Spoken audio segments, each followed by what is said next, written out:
ये कहानी है प्रयागराज के एक गांव की, जिसका नाम था नैनी। नैनी गांव बेहद सुंदर और प्यारा था। वहाँ धीरज रहता था। वैसे तो धीरज अनाथ और गरीब था, लेकिन सब्जियाँ बेचकर अपना घर चलाया करता था। सब्जी ले लो, सब्जी ले लो, आ जाओ सब्जी ले लो। भैया टमाटर कितने के दिए?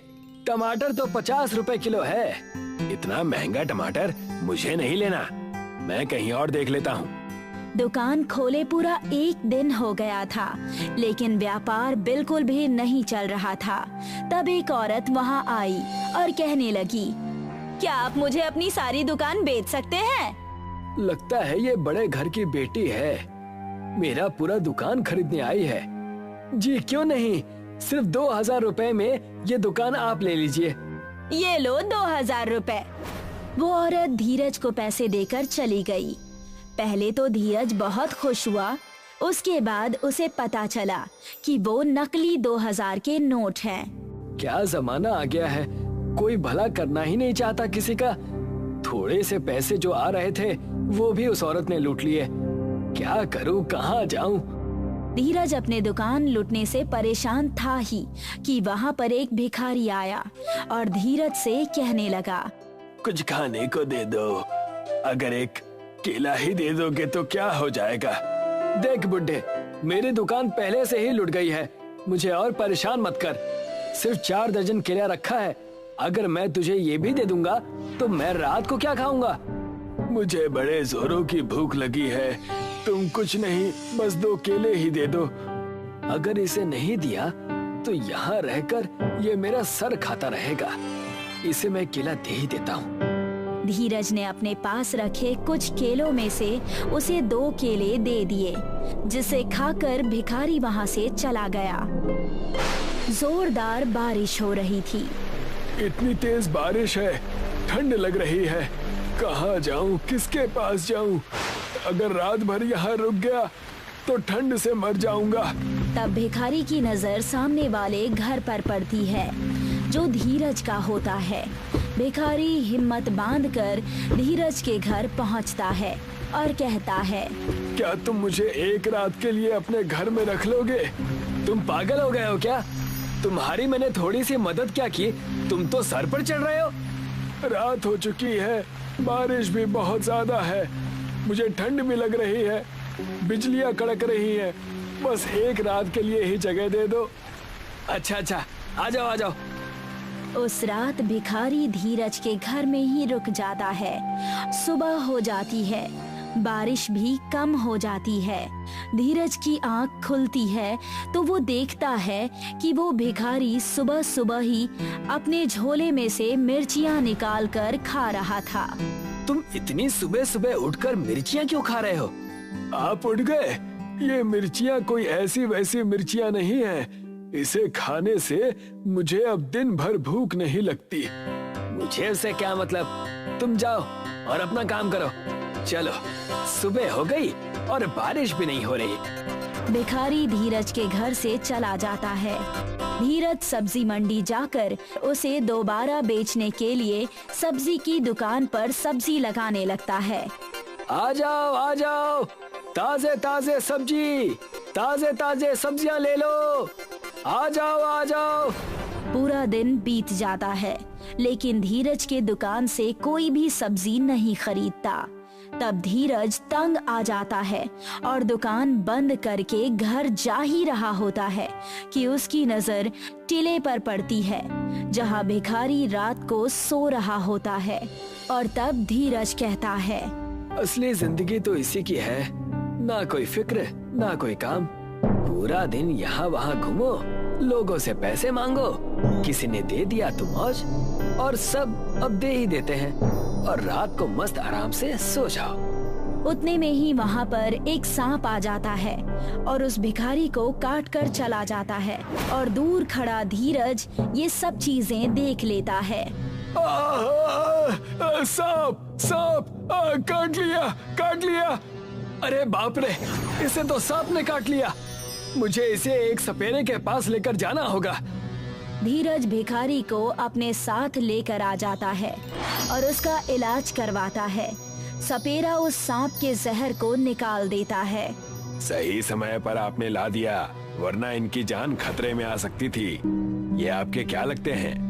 ये मेरे दुकान के सामने वाला भिखारी है, पता नहीं कब वहाँ से जाएगा। जब से आया है तब से मेरी जिंदगी बर्बाद कर दी है। कुछ दिन बीत जाते हैं। भिखारी पहले से ज्यादा ठीक हो जाता है और धीरज से कहता है, तुमने मेरी जान बचाई, इसलिए मैं तुम्हें एक उपहार दे रहा हूँ। मेरे इतने भी बुरे दिन नहीं आए हैं कि मैं एक भिखारी से उपहार लूंगा। ये मैं तुम्हारे फायदे के लिए ही कह रहा हूँ। भिखारी कुछ मिर्चियाँ निकाल कर धीरज को दे देता है और कहता है, ये कोई मामूली मिर्चियाँ नहीं है, बड़े सिद्ध पुरुषों के साथ रहने की वजह से ये मुझे मिले हैं। इसे तुम अपने खेत में बो दोगे तो तुम्हारी फसल में से हीरे की मिर्चियाँ निकलेंगी। क्या बकवास है, अगर ऐसा होता तो तुम खुद ना इसे इस्तेमाल कर लेते, मुझे थोड़ी ना देते। मैं एक सज्जन व्यक्ति को ही ढूंढ रहा था जो मुझे तुम में नजर आया है। ये जादुई मिर्चियाँ तुम्हारे पास ही रखो। भिखारी धीरज को मिर्चियाँ देकर वहाँ से चला जाता है और कुछ दिन बीत जाते हैं। अब भिखारी उस टीले या उसके आसपास कहीं भी नजर नहीं आता। धीरज उन मिर्चियों को देखकर सोचता है, क्यों ना मैं ये मिर्चियाँ एक बार बो कर देख ही लूं, कहीं उस भिखारी की बात सच निकली तो। धीरज उन मिर्चियों को लेकर अपने घर के आंगन में कुछ जगहों पे बो देता है। देखते ही देखते कुछ दिन बीत जाते हैं। उन मिर्चियों की फसल में से रोशनी आने लगती है। धीरज उसे देखकर वहां जाता है। ये रोशनी कैसी? इसे खोद कर देखता हूँ, लगता है मिर्चियाँ उग आई हैं। धीरज जैसे ही उन मिर्चियों को तोड़ता है, उसे वहाँ पर हीरे की मिर्चियाँ नजर आती है, जिसे देखकर वो बहुत खुश हो जाता है। उस भिखारी की बात तो सच निकली, ये तो हीरे की मिर्चियाँ हैं। फसल पूरी हीरे की है, मजा आ गया। हे भगवान, तेरा लाख लाख शुक्र है। धीरज उन हीरे की मिर्चियों की मदद से बहुत बड़ा आदमी बन जाता है। नया घर, व्यापार सब कुछ खड़ा कर लेता है। अब उसके पास नौकर चाकर सभी होते हैं। आज उस भिखारी की मदद से मेरे पास इतना सब कुछ है, लेकिन वो कहाँ है ये मुझे नहीं पता। उस टीले के पास जाकर देखता हूँ, शायद वो मुझे वहाँ मिल जाए। मालिक, आप कहो तो आपके साथ मैं भी चलूं? तुम मेरे साथ आकर क्या करोगे भला? लेकिन इतनी जिद कर रहे हो तो चलो। धीरज और उसका नौकर उसी टीले के पास जाते हैं और वहां जाकर देखते हैं कि भिखारी वहीं सो रहा है। धीरज उसे उठाकर उससे कहता है, तुम यहाँ सो रहे हो? मैंने तुम्हें कहाँ कहाँ नहीं ढूंढा। मुझे पता था तुम मेरे पास जरूर आओगे। मैं अनाथ बच्चा था जिसका कोई ठिकाना नहीं था। हर व्यक्ति मेरे नादानी का फायदा उठाया करता था। मैंने बस आपकी जान बचाई, उसके बदले में आपने मेरा जीवन ही बदल दिया। मैं चाहता हूँ कि आप मेरे साथ चलकर मेरे घर में रहें। मैं जरूर चलूंगा। मेरा भी इस जीवन में कोई नहीं है। मेरा एक बेटा था जो बिल्कुल तुम्हारे जैसा दिखता था, इसीलिए मैं तुमसे ही मदद मांगा करता था। धीरज उस भिखारी को लेकर अपने घर चला आता है। हीरे की मिर्चियों की मदद से धीरज कई सारे व्यापार भी खोल लेता है और खुशी खुशी सुखी जीवन बिताने लगता है। सुजीत और मधु शहर के एक कारखाने में काम किया करते थे। शांति कल माँ को फोन किया था। अच्छा, कैसी तबीयत है उनकी? बोल रही थी कि आजकल उनकी तबीयत कुछ खास नहीं रहती। तो आपने क्या कहा? मैंने कहा कि डॉक्टर को दिखा आइए। अच्छा किया, एक बार डॉक्टर देख ले तो तसल्ली मिल जाएगी। वो भी है, पर फिर भी मुझे कुछ ठीक नहीं लग रहा। हाँ जानती हूँ आपको उनकी चिंता हो रही है, पर हम काम छोड़कर जा भी नहीं सकते ना। हाँ वो बात तो है। खैर फिलहाल हम अपना काम करते हैं। सुबह से शाम तक दोनों सिलाई मशीन चलाया करते थे और ड्यूटी के बाद वही नजदीक की झोपड़ी में रहते थे और यही थी उनकी जिंदगी, रोज मेहनत करना और गरीबी में जीवन गुजारना। एक रात सुजीत गहरी नींद में था कि उसे लगा जैसे उसकी माँ उसे पुकार रही है। सुजीत, बेटा सुजीत, लौट आ। माँ की आवाज सुनकर उसकी नींद खुल गई और वो पसीने में लथपथ माँ के बारे में सोचने लगा। हे राम, मेरी माँ ठीक हो। मधु की भी नींद खुल गई। क्या बात है, आप इतने परेशान क्यों हैं? माँ मुझे पुकार रही है, जरूर कुछ गड़बड़ है, हमें गांव चलना चाहिए। ठीक है। सुबह की पहली बस पकड़कर दोनों गांव पहुँचे और घर पहुँचे थे कि सुजीत की माँ बिस्तर पे अपनी आखिरी सांसें लेती हुई। माँ, माँ। तू आ गया बेटा, भगवान ने मेरी सुन ली। तुझे देखे बगैर मैं कैसे मर सकती थी। माँ ऐसी बात मत बोलो, तुम्हें कुछ नहीं होगा। नहीं बेटा, मेरा आखिरी समय आ गया है। तुझे ये राज बता के मरूं, यही ख्वाहिश थी। कैसा राज? जादुई मिर्ची का राज। जादुई मिर्ची? मेरी अलमारी में एक लकड़ी का डिब्बा है, उसके अंदर मिर्ची के बीज हैं। जादुई मिर्ची, उसे खेतों में बो दे और मिर्ची उगा। जादुई मिर्ची तेरी हर इच्छा पूरी करेगी। इतना बोलकर सुजीत की माँ चल बसी। माँ। सुजीत और मधु फूट फूट कर रोए। माँ जी। कुछ दिनों बाद, आपको याद है ना, माँ जी ने हमें एक राज बताया था। हाँ मधु। ये रहे वो जादुई मिर्ची के बीज। हमें इन्हें खेतों में बो देना चाहिए। हाँ, पर इसमें काफी समय लगेगा। कोई बात नहीं, हो सकता है हमारी किस्मत बदल जाए। अगले दिन सुजीत और मधु दोनों खेत में गए और मिर्ची के बीजों को खेतों में बो दिया। अब हमें इन जादुई मिर्चियों के उगने का इंतजार करना होगा।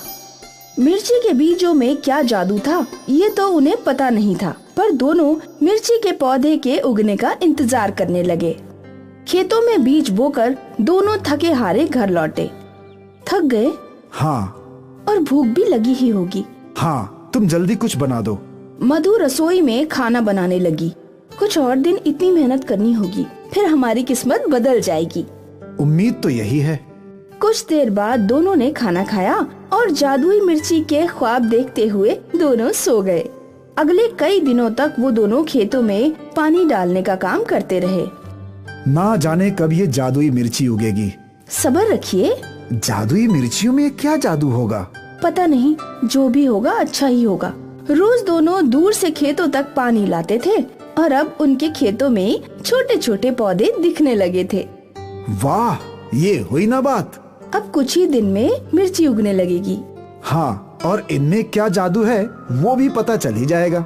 हाँ, इतने दिनों की कड़ी मेहनत के बाद आज सुजीत और मधु के चेहरों पर मुस्कान आई थी। अगर तुम नहीं होती तो मैं अकेले कैसे ये सब करता। ऐसा क्यों सोचना, अब तो बस जादुई मिर्ची उगने का इंतजार है। हम दोनों ने इतनी मेहनत की है। हाँ। सुजीत और मधु को जादुई मिर्ची से बहुत उम्मीद थी, लेकिन उन्हें कहाँ पता था कि उनके साथ क्या होगा। अगली सुबह जब सुजीत अपने खेतों में पहुँचा तो उसके खेतों में फसल लहरा रही थी। सुजीत को अपनी आंखों पर भरोसा नहीं था। जादुई मिर्ची उग गई। सुजीत परेशान था। वो दौड़कर घर गया। मधु, जादुई मिर्ची उग गई। क्या? हाँ, सारी मिर्ची उग गई है। मधु और सुजीत दोनों खेत लौटे। मधु भी दंग थी। दोनों ने मिलकर जादुई मिर्ची तोड़ी। इनमें क्या जादू है? दोनों निराश हो चुके थे। घर चलते हैं, मुझे नहीं लगता इसमें कोई जादू है। पर माँ जी ने कहा था तो जरूर उसमें कोई जादू होगा। दोनों निराश थे, पर फिर भी मधु ने कुछ मिर्चियाँ तोड़ ली। वो दोनों मायूस होकर घर लौटे। उन्हें लगने लगा था कि उनकी महीने भर की मेहनत बेकार हो गई। घर जाकर मधु खाना बनाने लगी और जैसे ही उसने दाल में मिर्ची डाली तो पूरी दाल सोने में बदल गई। ए जी, ये देखिए। सोना? जादुई मिर्ची का कमाल। इसका मतलब ये सच में जादुई मिर्ची है। इसे दाल में डालते ही ये सोने में बदल गई। हाँ, हमारे तो भाग्य ही खुल गए। अब हमें किसी बात की चिंता नहीं। हाँ माँ, धन्यवाद। उस सोने को बेचकर सुजीत ने बड़ा घर बना लिया। अब उन दोनों को खाने पीने की बिल्कुल चिंता नहीं थी। जादुई मिर्ची ने हमारी जिंदगी बदल दी। कहाँ हम शहर के बाहर झोपड़ी में सिलाई करते थे और कहाँ हमारा खुद का बंगला है। ये सब मेरी माँ का आशीर्वाद है। हाँ, माँ जी ने हम दोनों का जीवन संवार दिया। जादुई मिर्ची ने सुजीत और मधु का जीवन बदल दिया। वो गरीब से अमीर बन गए। अब वो दोनों गरीबों की मदद करने लगे। गांव में किसी को भी कोई परेशानी होती तो वो उनके पास दौड़ा चला आता। बेटा, मुझे अपनी बेटी की शादी करवानी है, मेरी मदद कर दो। सुजीत और मधु दिल खोलकर लोगों की मदद करते, क्योंकि उनका धन कभी खत्म ही नहीं होने वाला था। जब भी उन्हें पैसों की जरूरत होती, वो खाने में जादुई मिर्ची डालते और खाना सोना बन जाता। शायद ये जादू इन्हें इसलिए मिला था कि सुजीत और मधु लोगों की मदद कर पाएं। जादुई मिर्ची का जादू कभी ना खत्म होने वाला जादू था। श्रवण और शांति शहर में मजदूरी किया करते थे। शांति, गांव से माँ का फोन आया था। क्या कहा माँ ने? बोल रही थी कि आजकल उनकी तबीयत ज्यादा खराब रहने लगी है। तो आपने क्या कहा? मैंने डॉक्टर को दिखाने बोला है। अच्छा किया, एक बार डॉक्टर देख ले तो तसल्ली मिल जाएगी। वो भी है, मैं सोच रहा हूँ कि इस महीने ज्यादा पैसे मनी ऑर्डर कर दूं। माँ के इलाज में पैसे तो लगेंगे ही ना।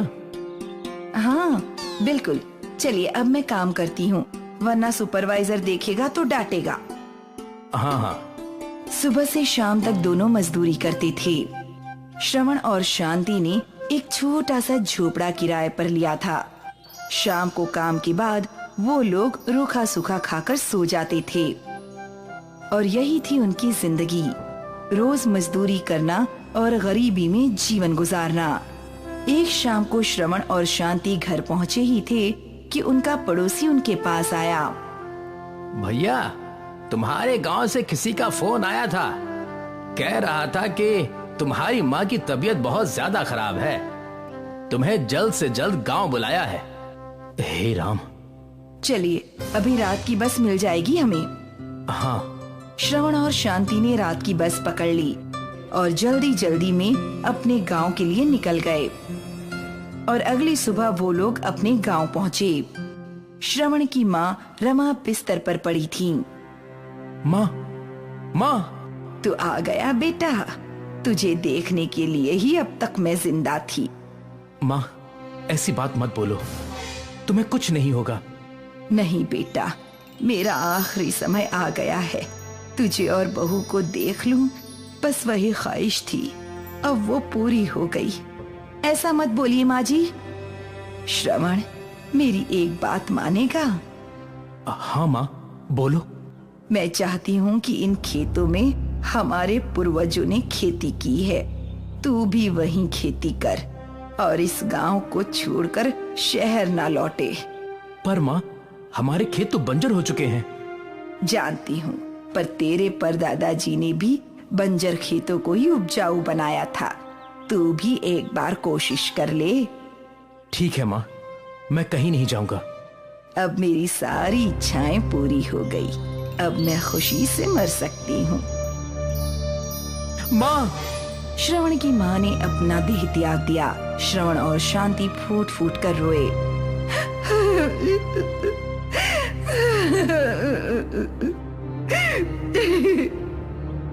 कुछ दिनों बाद, आपको याद है ना, माँ जी की आखिरी इच्छा यही थी कि हम खेती करें।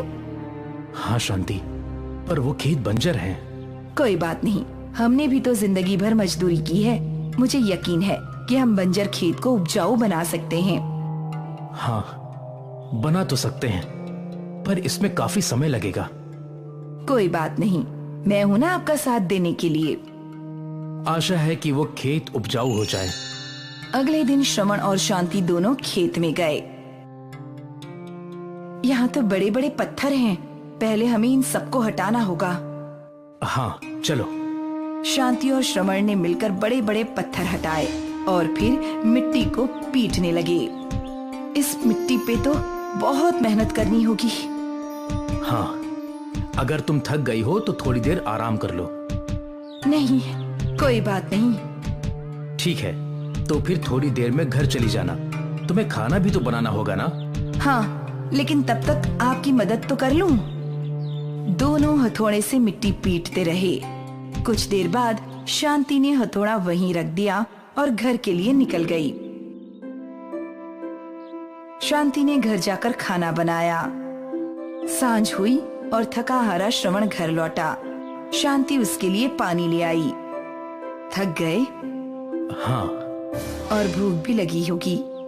खाना तैयार है, कुछ देर में खाता हूँ। शांति समझ गई कि श्रवण बहुत ज्यादा थक गया है और वो उसके हाथ दबाने लगी। कुछ और दिन इतनी मेहनत करनी होगी, फिर हमारे खेत भी उपजाऊ बन जाएंगे। उम्मीद तो यही है। कुछ देर बाद दोनों ने खाना खाया और थकान की वजह से दोनों सो गए। अगले कई दिनों तक वो दोनों खेतों को उपजाऊ बनाने में जुटे रहे। अब ये मिट्टी सही लग रही है, लेकिन अब भी मिट्टी में पानी की कमी है। कल से हम नहर बनाने का काम शुरू करेंगे। ठीक है। नहर बनाने का काम शुरू था। शांति और श्रवण ने अपने खेतों से नदी तक की नहर बनाई और तब जाके उनके खेतों तक पानी आया। वाह, ये हुई ना बात। अब कुछ ही दिन में हम बीज बो सकते हैं। हाँ, अब लग रहा है कि हमारे खेतों में भी जल्द फसल उगेगी। हाँ, बिल्कुल उगेगी। इतने दिनों की कड़ी मेहनत बाद आज श्रवण और शांति के चेहरे पर मुस्कान आई थी। अगले 2 दिन श्रवण और शांति ने आराम किया। श्रवण ने बीज भी खरीद लिए और फिर दोनों ने मिलकर बीज बोए। शांति घर से कुछ और बीज ले आई थी। वो कौन सा बीज है? ये धनिये के बीज हैं, मुझे घर में मिले। धनिये की फसल 8-10 दिनों में ही उग जाएगी। अच्छा है, कम से कम कुछ तो उगे। बीज बोना खत्म हुआ। कल से तुम्हें खेतों में आने की जरूरत नहीं है शांति। मैं खेतों में पानी सींच दूंगा। ठीक है, जैसी आपकी मर्जी। तुम नहीं होती तो मैं अकेले कैसे करता ये सब? लेकिन मैं हूँ ना, तो फिर ऐसा क्यों सोचना। अब तो बस फसल उगने का इंतजार है। हम दोनों ने इतनी मेहनत जो की है। हाँ। श्रवण और शांति को अच्छी फसल की उम्मीद थी, लेकिन उन्हें कहाँ पता था कि उनके साथ क्या होगा। अगली सुबह जब श्रवण अपने खेतों में पहुंचा तो उसके खेतों में फसल लहरा रही थी। श्रवण को अपनी आंखों पर भरोसा नहीं था। ये मेरे ही खेत है ना? श्रवण परेशान था। वो दौड़कर घर गया। शांति, फसल उग गई। क्या? हाँ, सारी फसल उग गई है। शांति और श्रवण दोनों खेत लौटे। शांति भी दंग थी। ये तो अद्भुत है। हाँ। फिर दोनों ने मिलकर फसल की कटाई शुरू की। सुबह से रात हो गई। अब घर चलते हैं, बाकी कल काटेंगे। हाँ, मैं बस थोड़ा हरा धनिया ले लूं, दाल बनानी है। शांति ने हरा धनिया तोड़ लिया। घर जाकर शांति ने दाल चावल बनाए और जैसे ही उसने दाल में हरा धनिया डाला तो वो दाल सोने में बदल गई। अजी, ये देखिए। सोने की दाल? ये धनिया मैंने दाल में डाला और दाल सोने की बन गई। इसका मतलब ये जादुई धनिया है। तुमने खेत में इसके बीज बोए थे, इसलिए एक रात में ही हमारी सारी फसल उग गई और अब इसे दाल में डालते ही ये सोने में बदल गई। हाँ, हमारे तो भाग्य ही खुल गए। अब हमें किसी बात की कोई चिंता नहीं है। उस सोने को बेचकर श्रवण ने बड़ा घर बना लिया। अब उन दोनों को खाने पीने की बिल्कुल भी चिंता नहीं थी। अजी, आप नौकर क्यों नहीं रख लेते काम करने के लिए? अब तो हमारे पास सब कुछ है। आज हमारे पास भले ही सब कुछ है, पर एक वक्त था कि हमारे पास कुछ भी नहीं था। जादुई धनिया का एक बीज और हमारे खेतों ने हमारा नसीब बदल दिया। मैं जिंदगी भर अपने खेतों पर खुद ही काम करूंगा और मैं आपकी मदद करूंगी। अमीर होने के बावजूद शांति और श्रवण किसानी करते रहे। ये तो उनकी सादगी थी। पैसा था, पर पैसे का अहंकार नहीं था।